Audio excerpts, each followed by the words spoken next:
বলছে, সুদের মহাজন তারেক তারেক মনোয়ার বলেছে, আজহারি বলেছে, এমন কোন মোল্লা নাই যে ইউনূসকে গালি দেয় নাই সুদের মহাজন হিসাবে, সুদখোর হিসাবে গালি দেয় না, এমন কোন মোল্লা বাংলাদেশে নাই, এমন কোনো মৌলবী নেই।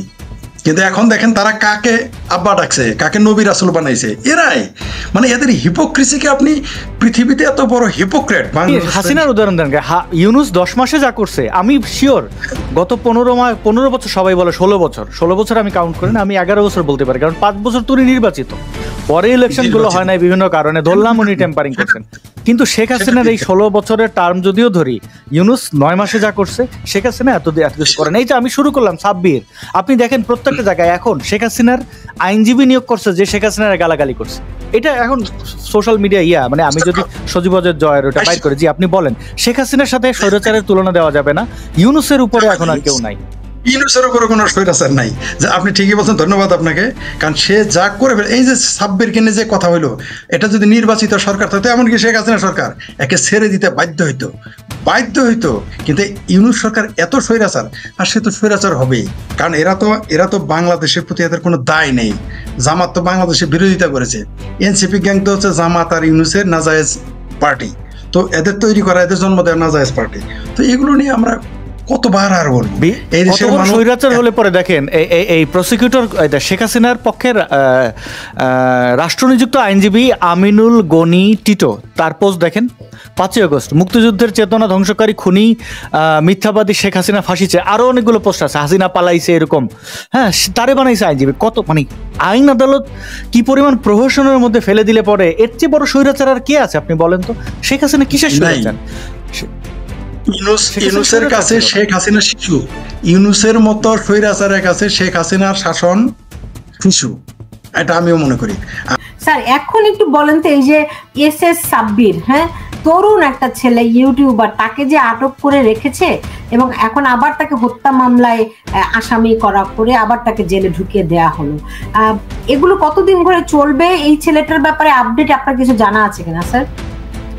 দেখুন, আমি যতটুকু শুনেছি তিনি আওয়ামী লীগের আদর্শে অনুপ্রাণিত একজন নবীন যুবক, এবং তিনি খুব ফোকাসড, তার এই কাজগুলো তিনি এক নির্দিষ্ট মনে করে যাচ্ছেন। এখন তার এই যে প্লাইটটা, এটি আমি বলবো তিনি একজন বিবেকবন্দী, আমাদের অ্যামনেস্টি ইন্টারন্যাশনালের ভাষায় প্রিজনার অফ কনসায়েন্স। এটি করে আর যাই হোক, প্রফেসর ইউনূসের সরকার, তার হুকুমত, তার এই শাহী কখনোই মহিমান্বিত হতে পারবে না। তিনি আকাশ সমান উঁচু টল একজন ব্যক্তিত্ব বলে নিজেকে মার্কেটিং করেছেন, প্যাকেজ করেছেন, সেটি ক্রমে ক্রমে আপনার হ্রাস পেতে পেতে হয়তো দেখা যাবে তিনি একটা ডোয়ার্ফে পরিণত হয়েছেন, অর্থাৎ বেটে মানুষ, যেটি আমরা কখনোই প্রত্যাশা করতে পারি না একজন সরকার প্রধানের কাছে। আমরা চাইবো তিনি মাথা উঁচু করে সম্মান পাওয়ার যোগ্য করে নিজেকে সবসময় মোতায়েন রাখবেন। এখন তিনি যদি ক্রমাগত এইভাবে উৎপীড়ন নিপীড়নের মহানায়ক হন, তা প্রিজাইড ওভার করেন সরকার প্রধান হিসেবে, তার জন্য লজ্জাস্কর, তার রেজিমের জন্য আপনার কাঙ্ক্ষিত নয় কখনো, এবং আমাদের জন্য এটি হতাশাব্যঞ্জক। জি, এমনিতে ধরেন আরো অনেককে তো আটক করা হচ্ছে মত প্রকাশের স্বাধীনতা করে বলে এই সরকার এসেছিল। একজন যেটা এই যে দীপুমণি, যার বিরুদ্ধে আমি সংগ্রাম করেছি, সেই দীপুমণির গ্রাস, সেটার সূত্র ধরে আমাকে যে হেনস্থা করার চেষ্টা, এটি আমি মনে করি ইমোরাল এবং সূক্ষ্ম ন্যারো রাজনৈতিক উদ্দেশ্য প্রণোদিত। আমি ইন্ডিপেন্ডেন্ট একজন মানুষ, বরাবর একটা পা থেকে মাথা পর্যন্ত, এবং আমি পরের মুখের ঝাল খেয়ে অভ্যস্ত নই। এখন আমাকে ইউনূস সাহেবকে সমালোচনা করতে হচ্ছে জনস্বার্থে, জাতির বিবেক হিসেবে, আর কোনো মানুষ কথা বলছে না। সেই কারণেই আমার কাছে মনে হয়েছে এটা সময়ের দাবি, আমি করেছি। এখন ব্যক্তিগতভাবে দুদকের চেয়ারম্যান থেকে শুরু করে কোনো কমিশনার আমার সঙ্গে পরিচিত, কর্মকর্তারাও পরিচিত। এখন আমি তো অন্যদের মতো তাদেরকে আপনার ইমপ্রেস আপন করতে চাইবো না, যাবো না। যেহেতু এটা রাজনৈতিক উদ্দেশ্য প্রণোদিত ভাবে করা হয়েছে, আমি মনে করি এটা তাদের জন্য আনফরচুনেট একটা বিষয়। তারা একটা মিশন নিয়ে এখানে কাজ করতে এসেছেন, তারা কেন রাজনৈতিক সরকারের আমলে যেই স্টাইলে যেভাবে দুদক পরিচালিত হয়েছে সেই ধারায় কেন এটি পরিচালনার চেষ্টা চলবে? এটি রীতিমতো তাদের জন্য মানহানিকর এবং অসম্মানজনক। না ঠিক আছে, আমি বুঝলাম এটা একটা নিঃসন্দেহে এটা একটা কণ্ঠরোধের প্রচেষ্টা। আপনি এসএস সাব্বিরের ব্যাপারে কি, আপনি তো অ্যামনেস্টি ইন্টারন্যাশনালের সঙ্গে জড়িত। আমি সাধারণ জি, আমি একজন ইন্টারন্যাশনাল মেম্বার, রাইট। সো আমাদের এখানে এখন সেকশন নেই।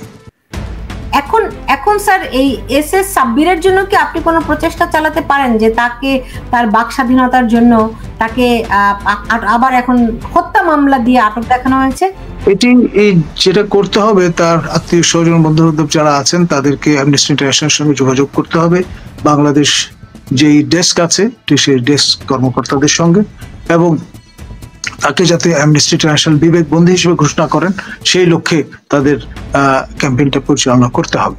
আমাদের একটা রুলস আছে, এটা বলা হয় ওন কান্ট্রি রুল। অ্যামনেস্টির যেই দেশের আপনি নাগরিক সেই দেশে আপনি কাজ করবেন না, আপনি অন্য দেশ নিয়ে কাজ করবেন।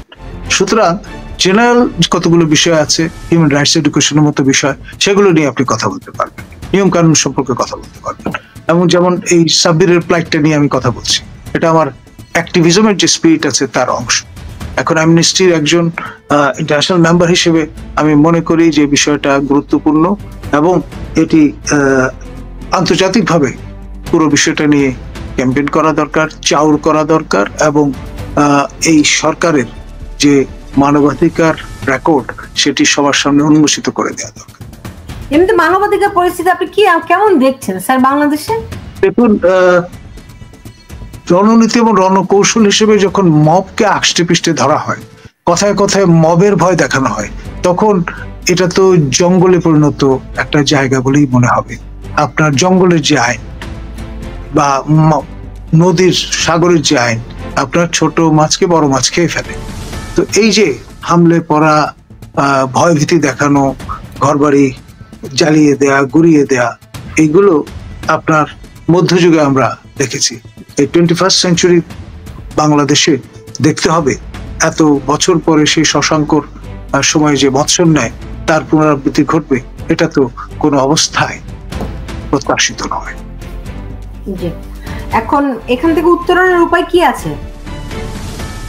এখান থেকে উত্তরণের বিষয় যেটি, সেটি আমি মনে করি দ্রুততম সময়ের মধ্যে, অর্থাৎ 90 দিনের মধ্যে আপনার নির্বাচন আয়োজন করে কোন রকমের অজুহাতে এটা প্রলম্বিত না করে এই বিচার বলুন, এই সংস্কার বলুন, সব দায়িত্ব যারা নির্বাচিত হয়ে আসবেন জনপ্রতিনিধি তাদের হাতে ছেড়ে দিয়ে আপনার এই ইউনূস শাহীর বিদায় নেওয়াটা অত্যাবশ্যক। এখন স্যার আপনি যেহেতু সেনাবাহিনীর লোক বলে দাবি করেন নিজেকে, আমি কমিশনড অফিসার, আমি বাংলাদেশ ন্যাশনাল ক্যাডেট কোরের আর্মি উইং এর একজন commissioned officer, lieutenant colonel, battalion command. জি জি। এখন ধরেন সেনাপ্রধান গ্যাজেট করা আছে, রাষ্ট্রপতির আদেশে গ্যাজেটেড হয়েছে, আমি একজন gadget first class gazetted officer. আমাদের বিশ্ববিদ্যালয়ের যারা শিক্ষক এমনকি ভাইস চ্যান্সেলর তারাও কিন্তু ফার্স্ট ক্লাস গ্যাজেটেড অফিসার না। রাইট রাইট স্যার, এখন আমার প্রশ্নটি হচ্ছে, আমরা দেখেছিলাম সেনাপ্রধান বলেছিলেন যে তিনি ডিসেম্বরের মধ্যে নির্বাচন দেখতে চান এবং আরো সুনির্দিষ্ট করে বলেছেন তিনি আগামী বছর 1 জানুয়ারি নতুন সরকার, রাজনৈতিক সরকার দেখতে চান। এখন আমরা যেটা বুঝতে পারছি যে বিএনপির সঙ্গে প্রধান উপদেষ্টার বৈঠকের পরে এটি নির্বাচন চলে গেছে ফেব্রুয়ারিতে, রাইট? এবং আবার কন্ডিশনাল বলা হয়েছে বিচার এবং সংস্কার কাজের অগ্রগতি সাপেক্ষে। আবার পরবর্তীতে আরেকটি সাক্ষাৎকারে ডক্টর ইউনূস বলেছেন তিনি এপ্রিলে চলে যাবেন। আমরা জানি না আসলে নির্বাচন কি ফেব্রুয়ারিতে নাকি এপ্রিলে। ঈদের জামাতে আবেগ আপ্লুত হয়ে আপনার মৌন সম্মতিও জানিয়েছেন যে 5 বছরের জন্য মুসল্লিরা তাকে দেখতে চায় ক্ষমতায়, দালালদের কথা তিনি যাতে না শোনেন, এইসব দাবিও কিন্তু তাকে ইমপ্রেস করেছে। এবং প্রথমবার ঈদের জামাতের পরে তিনি আল জাজিরাকে সাক্ষাৎকার দিয়ে বলেছেন যে লোকজন তো আমাকে 5 বছরের জন্য চায়, সুতরাং আমার হাতে তো অফুরন্ত সময়, ভাবটা এরকম। জি জি। এখন নির্বাচন যদি না হয় সেনাপ্রধান কি করবেন?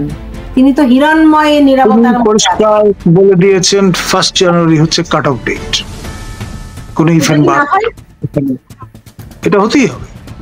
সেনা কালচারটা এইরকম, উইথ ডিউ রেসপেক্ট, আমরা যেটা বলি নাই পয়দা কর, you have to do it. কিভাবে হবে এখন? রাজনৈতিক দলগুলো যদি রাজি হয়ে যায় ফেব্রুয়ারিতে নির্বাচনে, সেনাপ্রধান কি করবেন? আমার ধারণা সবাই রাজি হবেন এমনটি হয়তো হবে না, কারণ হচ্ছে নানামণির নানামত। বাঙালি সবসময় প্লুরাল একটা ধ্যান ধারণা নিয়ে চলে। সবাইকে একত্র করে আপনি এক মঞ্চে বসিয়ে দেবেন, এটা ডক্টর বদিউল আলম মজুমদার অনেকদিন ধরে ট্রাই করছেন, কতটা সফল হয়েছেন। সুতরাং এটা নিয়ে নানান রকম কথাবার্তা আছে। ওকে, এখন আপনি বলছেন যে ডিসেম্বরের মধ্যে নির্বাচন হতেই হবে।